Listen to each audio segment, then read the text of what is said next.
In the morning when I rise, give me Jesus. Good morning.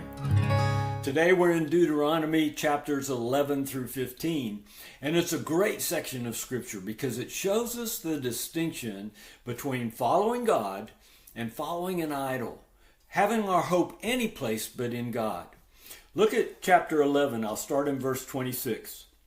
See, I am setting before you today a blessing and a curse. The blessing, if you listen to the commandments of the Lord your God, which I am commanding you today, and the curse, if you do not listen to the commandments of the Lord your God, by turning aside from the way which I am commanding you today. Now, are you listening? Here's how you do it: by following other gods which you have not known. Okay, what's your God?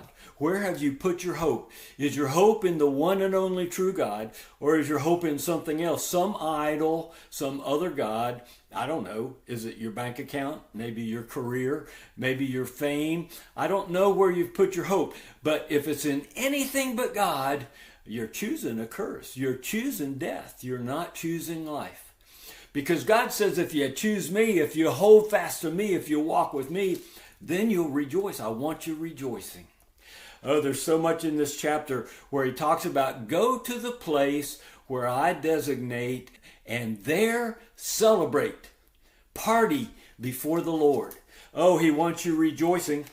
Look at chapter 12, verse 7. There also you and your whole household shall eat before the Lord your God and rejoice in all your undertakings in which the Lord your God has blessed you. Oh, he wants you coming to the place that he designates, and before him celebrate and rejoice.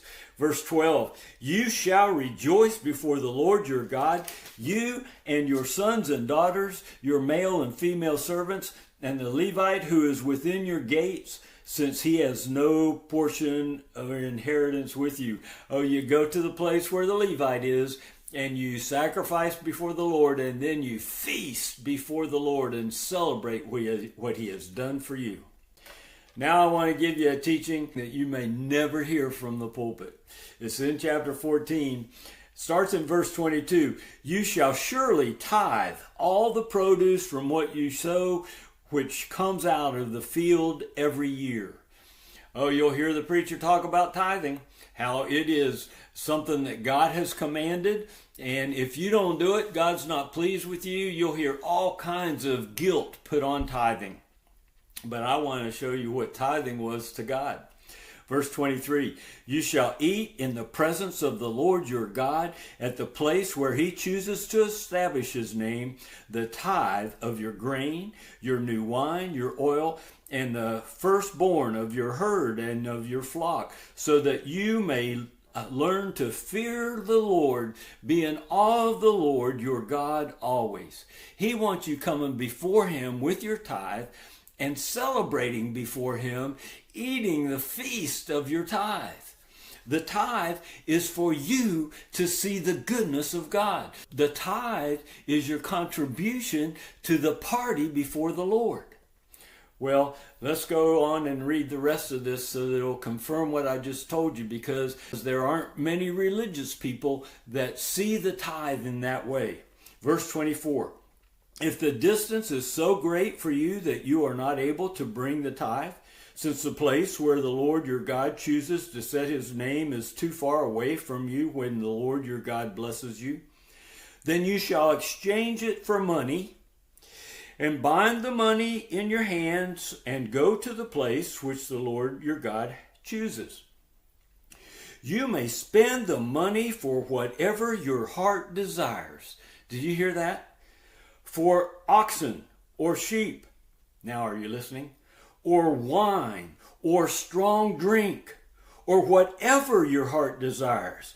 And there you shall eat in the presence of the Lord your God and rejoice, you and your household. Oh, don't neglect the Levite who is in your town, for he has no portion or inheritance among you. Come, join with the Levite, the priest on your behalf, Celebrate before the Lord, even with wine and strong drink. I want you full of joy when you're before me. I want you to see that I'm a good God. I want you to see that I love you and I'm for you and I rescued you from the nation of Egypt. You were slaves, you were captives, and I set you free. It's the same for us. Celebrate before the Lord. The Lord loves a cheerful giver. Behold the cheerfulness of God. Behold a happy God. And we'll talk some more tomorrow. Tomorrow, we're in chapters 16 through 21. Look forward to being with you. God bless you. Jesus. Give me Jesus.